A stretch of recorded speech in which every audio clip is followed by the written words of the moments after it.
Okay, Assalamualaikum warahmatullahi taala wabarakatuh. Apa khabar semua netizen Wan Alwi dan Talent Wizard dan juga netizen Nadi Duit. InsyaAllah kita jumpa lagi setelah sekian lama kita tak bertemu dalam 2 minggu begitu. Dan insyaAllah kita akan sambung balik apa yang kita pelajari dalam BMC, Business Model Canvas. Okay, sebelum ini kita ada bicara tentang customer segment, melihat tentang avatar dan juga persona buyer pelanggan-pelanggan kita, melihat bagaimana besar atau kecilnya market yang hendak kita masuk ataupun hendak kita letakkan produk kita. Dan seterusnya kita juga dalam customer segment ni apabila kita detailkan avatar kita, ianya akan memudahkan kita untuk membuat FB Ads, Google Ads, periklanan dalam Instagram dan apa saja periklanan yang kita terlibat. Dia akan memudahkan copywriting kita nanti sebab kita tahu dah siapa customer kita dah kita targetkan ya. Kita bukan lagi berada dalam dunia satu produk untuk semua orang, tapi kita fokus produk kita pada orang-orang tertentu saja supaya kita boleh memudahkan untuk kita melihat market kita bagaimana. Itu yang pertama yang kita telah bicara sebelum ini. Yang keduanya adalah kita berbicara tentang channel, sama ada channel itu offline ataupun online. Kerana channel ini adalah tempat untuk orang membeli, tempat pasaran yang kita akan masuk, tempat pemasaran dan juga channel akan dikaitkan dengan dunia digital sekarang ini dan juga channel akan dikaitkan dengan CRM, Customer Relationship Management. Begitu juga kalau itu yang kedua. Yang ketiganya kita telah berbicara juga tentang value proposition, nilai-nilai barang ataupun servis yang kita nak letak kepada customer. Kerana setiap nilai itu dia akan sama dengan apa yang pelanggan yang kita telah targetkan, yang telah kita sasarkan. Kita nak cek juga nilai kita itu adakah sesuai ataupun tidak sesuai dengan pelanggan-pelanggan kita. Kerana pada nilai itulah yang akan menjadi mata kail ataupun umpan untuk pelanggan masuk ke kedai kita dan melihat serta membeli produk kita. Begitu juga kita telah bicarakan sedikit ya apa itu nilai. Nilai ini adalah sesuatu yang sangat diperlukan oleh customer, yang customer menganggap dia menyelesaikan masalah mereka dan juga dia tahu bahawa produk kita ini kritikal untuk mereka gunakan bagi menyelesaikan apa saja masalah yang mereka hadapi berdasarkan kesesuaian produk kita itulah. Dan juga nilai ini juga kadang-kadang pelanggan tak ambil kisah tentang harga, pelanggan ambil kisah tentang nilai. Sebab itulah kadang-kadang kita melihat harga yang mahal pun ada orang beli kerana nilainya itu sangat-sangat diperlukan oleh customer. Ada juga customer yang melihat pada harga dan tak melihat pada nilai. Sebab itu kita perlukan pada avatar itu memilih customer mana yang kita masukkan. Dan sebab itulah kadang-kadang customer ini mereka akan meletakkan satu objection, satu tentangan pada nilai kita kalau mereka merasakan bahawa apa yang kita offer pada nilai itu tidak berbaloi dengan harga yang kita letakkan. Sebab itulah kita kena tengok balik nilai customer dan juga harga yang kita letakkan itu bagaimana. Itu yang ketiga. Yang keempatnya ialah customer relationship. Bagaimana kita membina perhubungan dengan pelanggan. Yang ini dah masuk dalam konsep CRM dah, Customer Relationship Management kan.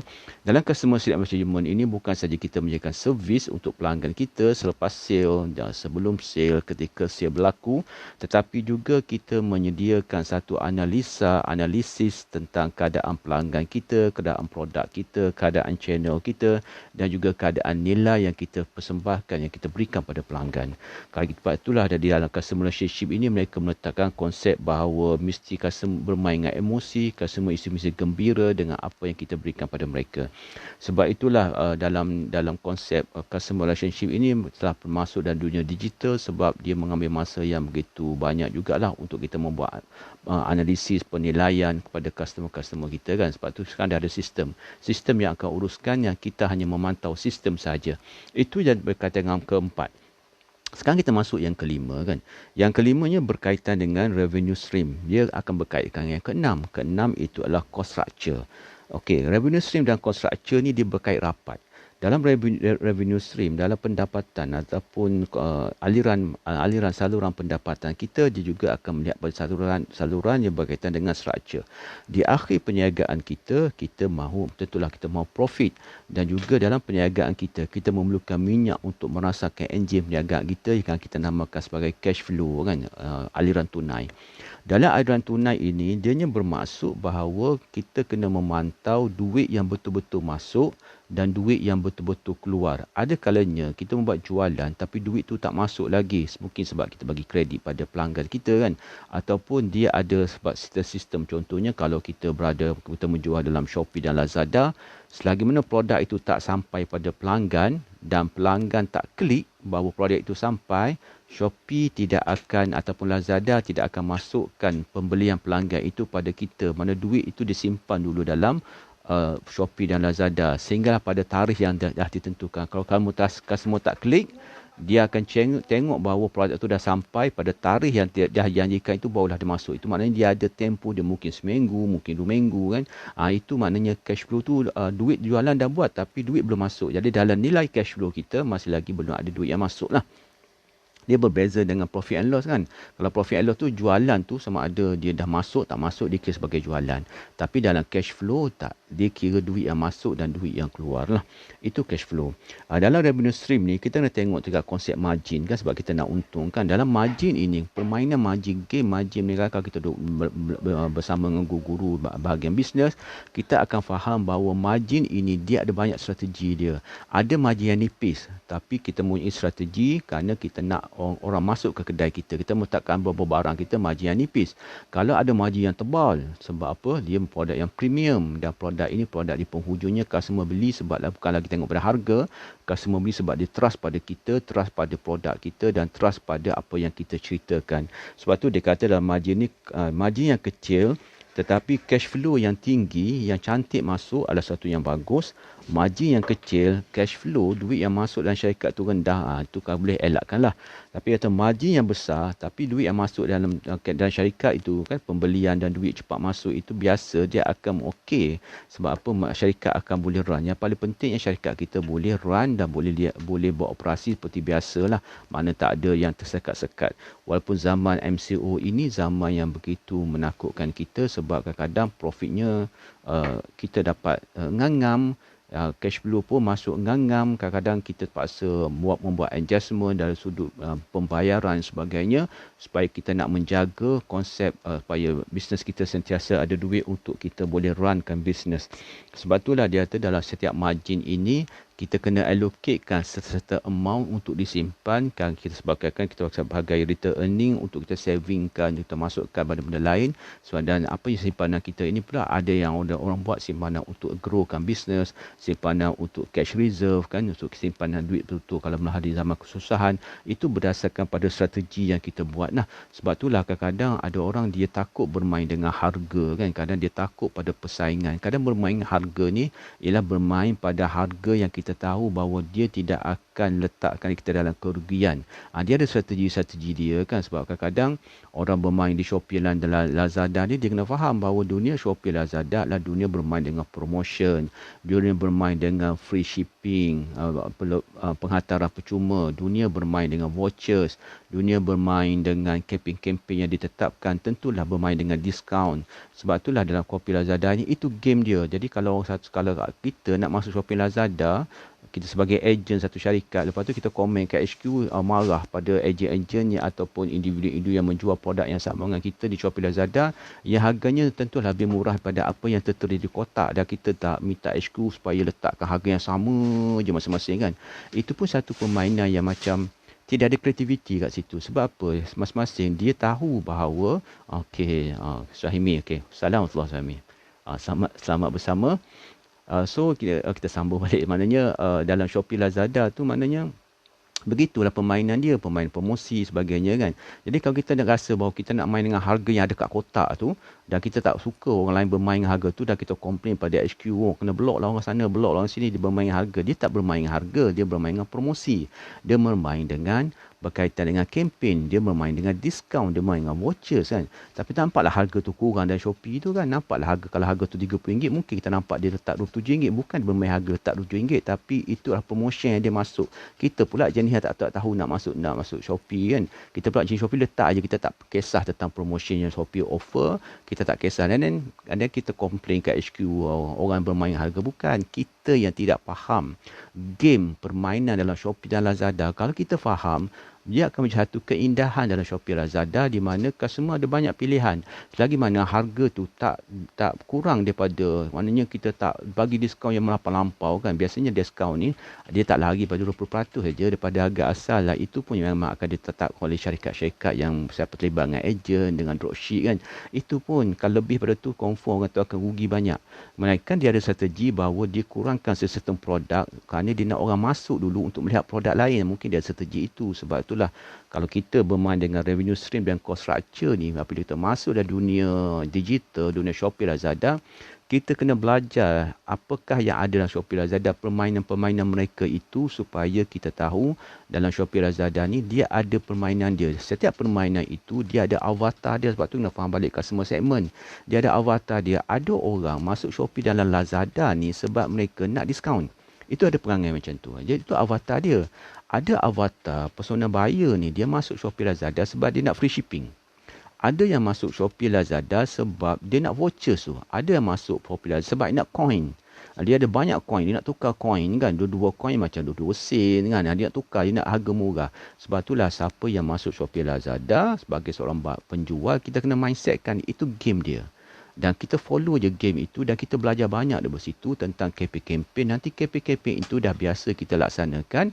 Kalau kita buat bisnes kita sendiri tanpa libatkan Shopee Lazada pun, kita dah tahu dah cara permainan-permainan dia. Sebab itulah dalam dunia Shopee Lazada ni sebenarnya dunia kita belajar cara-cara nak buat iklan, cara nak buat campaign, bermain dengan apa orang kata copywriting kan. Benda itulah benda-benda yang akan ada kat situ. Macam suami beritahu, Shopee ni kalau letak harga lower, seller akan rugi. Betul. Pasal Shopee ada promosi sendiri. Ada bundle dia kan. Orang yang faham, macam suami okey, dia faham. Dia bagi dia tahu. Itulah game dia. Permainan dia. So permainan itulah yang kita kena belajar. Dan itu sebenarnya dia mengajar kita. Kalau kita ada harga yang tetap macam kat kotak tu, kita kat supermarket pun tak jumpa. Supermarket dia ada promotion dia. Kan kita tengok promotion. Sebagai contoh lah kalau di Malaysia kan. Okay, suami di Singapura, kalau di Malaysia. Kalau kita pergi satu supermarket, harga minyak tu dia tulis promosi 5 hari saja RM29.99. Maka orang akan beli kat situ. Sedangkan kalau kita pergi ke supermarket lain, tak ada promosi pun. Harga minyak yang sama, jenama yang sama, dia jual RM29 aja. So 99 sen tak ada. Tetapi oleh kerana satu supermarket ni, dia tahu orang dia ramai kat situ. Dia tak harga-harga lain yang semua RM30 lebih. Tetapi sampai pada harga itu, semua harga RM29.99 orang akan beli. Sebab apa? Orang dah berada dalam, orang dah masuk kedai. Dia nampak itulah paling murah. Dia tak pergi supermarket lain jauh.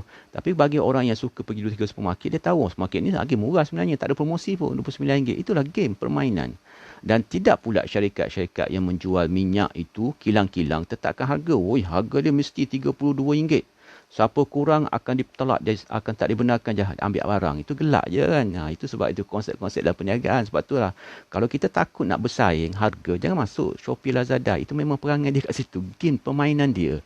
Sebab itulah saya cakap kan 88, 99 kan, 10-10. Itu game dia kat situ. Sebab itulah kita kena sebagai penjual ni, kadang kita kena usahawan lah, bersikap konsep usahawan. Ada produk yang kita rendahkan harga, ada produk yang kita tinggikan harga. Tengok pada customer. Dan customer ni, ada customer yang tak suka harga-harga murah. Ada customer dia kata low class lah aku beli pada harga murah ni. Dia mesti beli pada harga yang mahal. Ada customer begitu. Sebab itulah statement customer tu, kalau kita faham, kita jadi macam tidaklah gelabah kan. Kita jangan buat my setting harga murah confirm orang akan beli. Tak semestinya. Ada pelanggan dia tak suka harga murah. Dia tak suka promotion. Bagi dia promotion ni orang low class. Dia high class. Dia mesti harga yang tinggi. Sebab itulah kita tengok kan. Ada juga orang-orang jual durian, dia ambil durian, berbagai-bagai jenis durian, masuk dia pack kan, satu pack aja kat situ lah ada Musa King, kat situ lah ada udang merah lah kat situ, macam jenis durian ada kat situ, dia jual pada harga special, harga yang orang tak payah buka durian dah, buka je kotak dia makan je. Ada pelanggan begitu. Sebab tu tengok pada target kita. Sebab tu dalam revenue stream, cost stream, dia berkaitan dengan nilai yang kita nak bagi customer. Dia berkaitan dengan hubungan kita dengan customer, channel kita, dia berkaitan dengan customer segment. Sebab itulah kalau kita tengok dalam cost structure itu pun sebenarnya dia akhirnya nanti ialah dia nak pastikan bisnes itu berada dalam sustainable, bisnes itu boleh disustainkan. Keduanya, dia nak pastikan bisnes boleh bergrow, boleh scalable kan, dia boleh berkembang.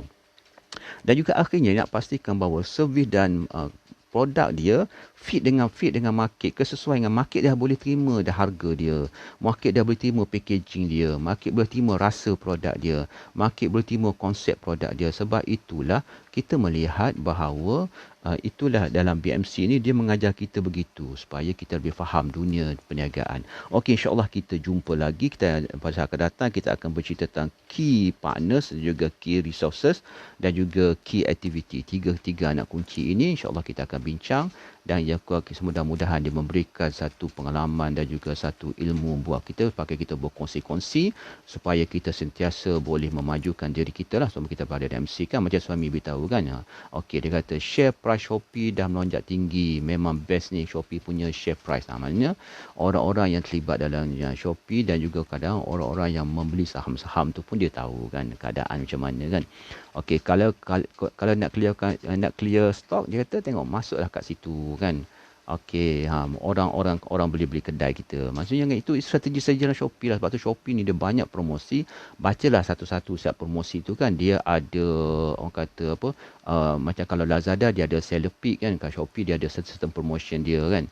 Dia yang mana orang boleh masuk dan boleh pada hari-hari tertentu saja. Itu pun satu konsep pemasaran berkaitan dengan produk kita lah. Sebab tu kalau kita nak menjual tak boleh letak harga yang sama.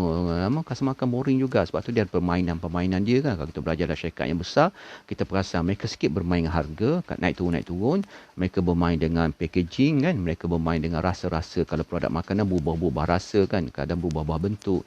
Itulah dalam konsep perniagaan, sekadar nak menarik orang masuk dalam kedai kita dan membeli. InsyaAllah kita jumpa lagi, dan insyaAllah kita doakanlah supaya COVID kita kan di Singapura dan di Malaysia, di Thailand dan di Brunei, di Indonesia dan di mana saja dalam keadaan yang kita boleh kontrol, maknanya bahagian kesihatan kita boleh menentukan supaya kita berada dalam dunia yang kata boleh bersaing yang baiklah. Bila COVID ni turun, maknanya ekonomi akan terus dibuka. InsyaAllah kita akan memberikan kekuatan pada kita untuk selalu berniaga. InsyaAllah jumpa lagi. Best. Anda sentiasa terbaik. Assalamualaikum warahmatullahi taala wabarakatuh. Okey, sesama saya.